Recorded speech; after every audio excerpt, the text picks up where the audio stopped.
প্রিয় শিক্ষার্থী বন্ধুরা, তোমরা যারা 2023 সালে মাধ্যমিক পরীক্ষা দেবে, তোমাদের জন্য ভূগোল সাজেশনটি ভীষণ ভীষণ গুরুত্বপূর্ণ হতে চলেছে।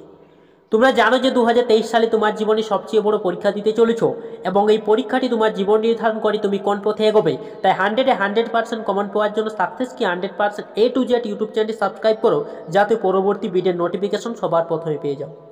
দেখো, এখানে 100টি শর্ট প্রশ্ন নিয়ে আলোচনা করা হয়েছে। এই প্রশ্নগুলো তোমরা এখান থেকে মুখস্থ করে ফেলো, তোমরা এখান থেকেই হুবহু কমন পেয়ে যাবে। দেখো, আজকের প্রথম প্রশ্নটি, যে পুকুরে বিভিন্ন প্রাকৃতিক শক্তি ভূপৃষ্ঠের ওপরে কাজ করে ভূমিরূপের পরিবর্তন ঘটায় তাকে কি বলে? মোস্ট ইম্পর্টেন্ট প্রশ্ন। তাহলে দেখো, সঠিক উত্তরটি হয়ে যাবে বহির্জাত প্রক্রিয়া। 2 নম্বর প্রশ্নটি দেখো, আরোহণ ও অবরোহণ প্রক্রিয়ার ফল হলো পর্যায়ন। 3 নম্বর প্রশ্নটি দেখো, যে প্রক্রিয়ায় ভূপৃষ্ঠের উচ্চতা বৃদ্ধি পায় তাকে কি বলে? মোস্ট ইম্পর্টেন্ট প্রশ্ন। তাহলে দেখো, সঠিক উত্তরটি হয়ে যাবে আরোহণ। অবরোহণ প্রক্রিয়ায় সৃষ্টি একটি ভূমিরূপের উদাহরণ দাও। মোস্ট ইম্পর্টেন্ট প্রশ্ন। তাহলে দেখো, সঠিক উত্তরটি হয়ে যাবে জলপ্রপাত। ঘোড়ামারা দ্বীপটির বেশিরভাগ অংশ জলে ডুবে থাকার প্রধান কারণ হলো ক্ষয় ও সমুদ্র জলতলের উচ্চতা বৃদ্ধি। শুষ্ক অঞ্চলে গিরিখাতকে কি বলে? ক্যানিয়ন। পৃথিবীর বৃহত্তম নদী বদ্বীপ হলো ইলহাদা মারাজু। ক্যানিয়ন আয় আকৃতি হওয়ার প্রধান কারণ হলো মোস্ট ইম্পর্টেন্ট প্রশ্ন। তাহলে দেখো, সঠিক উত্তরটি হয়ে যাবে নদীর নিম্নক্ষয়। 9 নম্বর প্রশ্নটি দেখো, পাখির পায়ের মতো আকৃতি বদ্বীপ গঠিত হয়েছে কোথায়?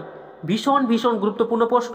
দেখো, এটি সঠিক উত্তরটি হয়ে যাবে মিসিসিপি মৌসুমী নদীর মোহনায়।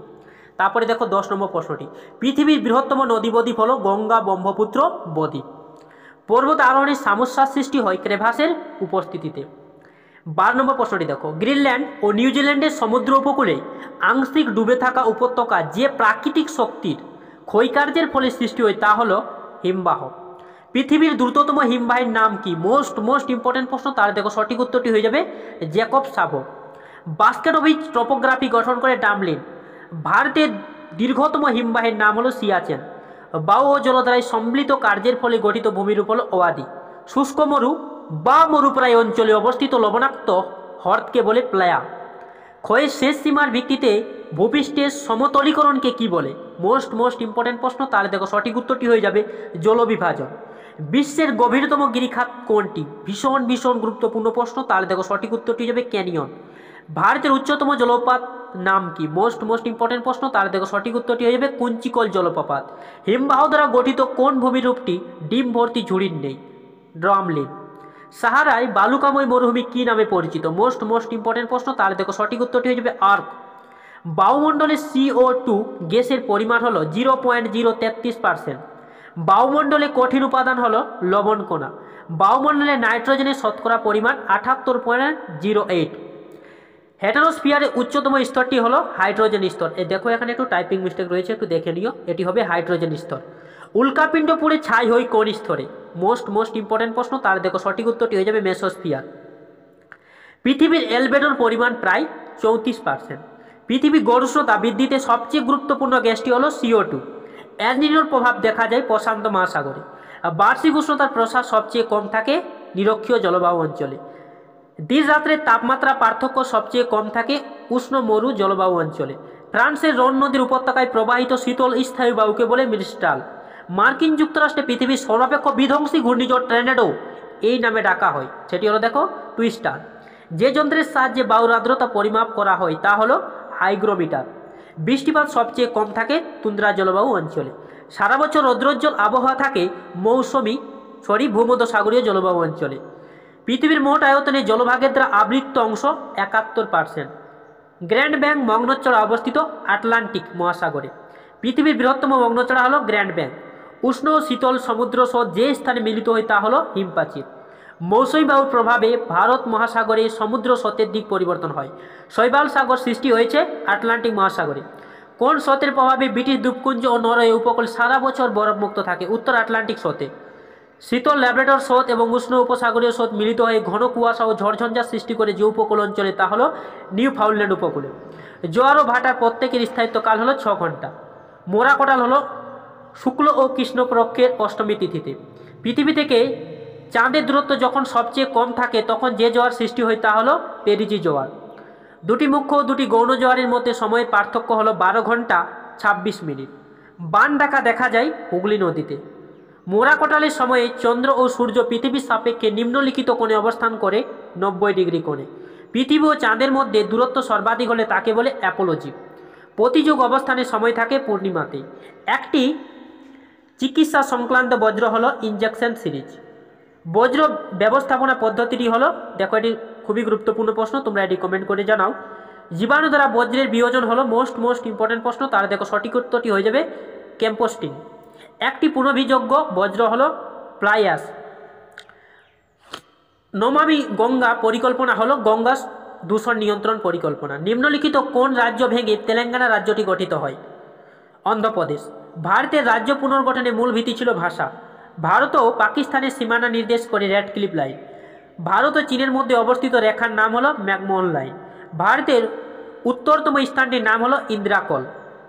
তারপরে দেখো 63 নম্বর প্রশ্ন, ভারতের নবীনতম রাজ্যটি হলো তেলেঙ্গানা। 64 নম্বর প্রশ্নটি দেখো, বর্তমান ভারতে মোট অঙ্গরাজ্যের সংখ্যা 28টি। মোস্ট ইম্পর্টেন্ট প্রশ্ন। ভারতের বৃহত্তম কয়ালের উদাহরণ হলো, ভীষণ গুরুত্বপূর্ণ প্রশ্ন, তাহলে দেখো সঠিক উত্তরটি হয়ে যাবে ভেম্বানাথ। ভারতে যে নদীর মোহনায় কোনো বদ্বীপ নেই? মোস্ট ইম্পর্টেন্ট প্রশ্ন, তাহলে দেখো সঠিক উত্তরটি হয়ে যাবে নর্মদা। ভারতের একটি লবণাক্ত হ্রদের নাম হলো, মোস্ট ইম্পর্টেন্ট প্রশ্ন, তাহলে দেখো সঠিক উত্তরটি হয়ে যাবে প্যাংগং হ্রদ। শিব সমুদ্রম জলপ্রপাত কোন নদীর ওপর অবস্থিত? মোস্ট ইম্পর্টেন্ট প্রশ্ন, তাহলে দেখো সঠিক উত্তরটি হয়ে যাবে কাবেরী।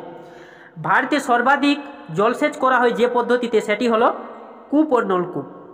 জলাশয়ের মাধ্যমে জলসেচ বহু প্রচলিত দক্ষিণ ভারতে। হীরাকুন্দ নদী পরিকল্পনা কোন নদীর ওপর অবস্থিত?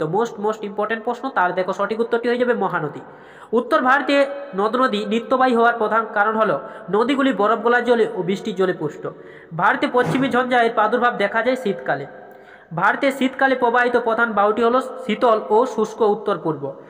ভারতের সর্বাধিক স্থানে জুড়ে আছে কোন মাটি? তাহলে দেখো সঠিক উত্তরটি হয়ে যাবে লাল মাটি। একটি পূর্ণমোচী বৃক্ষের উদাহরণ হলো তুঁত। ভারতে কেন্দ্রীয় বনভূমি গবেষণা কেন্দ্রটি অবস্থিত দেরাদুনে। একটি জায়িদ ফসলের উদাহরণ দাও। মোস্ট ইম্পর্টেন্ট প্রশ্ন, তাহলে দেখো সঠিক উত্তরটি হয়ে যাবে আউশ ধান। গম হলো একটি রবি শস্য। ভারতে বৃহত্তম শঙ্কর ইস্পাত কারখানা গড়ে উঠেছে জামশেদপুরে। উদীয়মান শিল্প বলা হয় কোন শিল্পকে? দেখো সঠিক উত্তরটি হয়ে যাবে পেট্রোল রাসায়নিক শিল্পকে। ভারতের ম্যানচেস্টার বলা হয় আহমেদাবাদকে। 11 নম্বর প্রশ্নটি দেখো, 2011 সালে আমোদশুমারি অনুসারে ভারতের সর্বাধিক জনঘনত্বপূর্ণ রাজ্যটি হলো বিহার।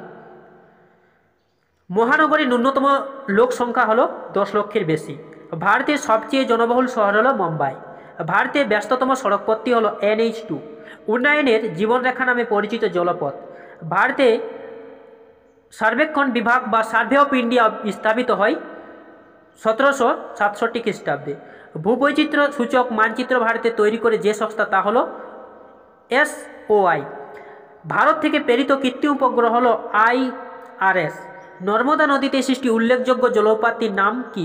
মোস্ট ইম্পর্টেন্ট প্রশ্ন, তাহলে দেখো সঠিক উত্তরটি হয়ে যাবে ধোঁয়াধার। ভারতে কোন মৃত্তিকা কার্পাস চাষের পক্ষে আদর্শ? মোস্ট ইম্পর্টেন্ট প্রশ্ন, তাহলে দেখো সঠিক উত্তরটি হয়ে যাবে কৃষ্ণ মৃত্তিকা। ভারতে সিলিকন ভ্যালি কাকে বলা হয়? বেঙ্গালুরুকে। চন্দন গাছ জন্মায় পূর্ণমোচী অরণ্যে। পৃথিবীর মোট আয়তনে জলভাগ দ্বারা আবৃত অংশ 71%। রেডার হলো হচ্ছে এখানে অ্যাক্টিভ সেন্সর। গোমতী নদীর তীরে অবস্থিত শহরটি হলো লখনৌ। তারপরে দেখো 98 নম্বর প্রশ্নটি, এলিনোর প্রভাব দেখা যায় প্রশান্ত মহাসাগরে। ভারতের দীর্ঘতম জাতীয় সড়কটি হলো 7 জাতীয় সড়ক। ভারতে জোয়ার উৎপাদনে প্রথম স্থানাধিকারী রাজ্যটি হলো মহারাষ্ট্র। মোস্ট ইম্পর্টেন্ট প্রশ্ন। তারপরে দেখে নাও 101 নম্বর প্রশ্নটি, ভারতের সর্বোচ্চ গিরিপথ কোনটি? এটি তোমরা কমেন্ট করে জানাও।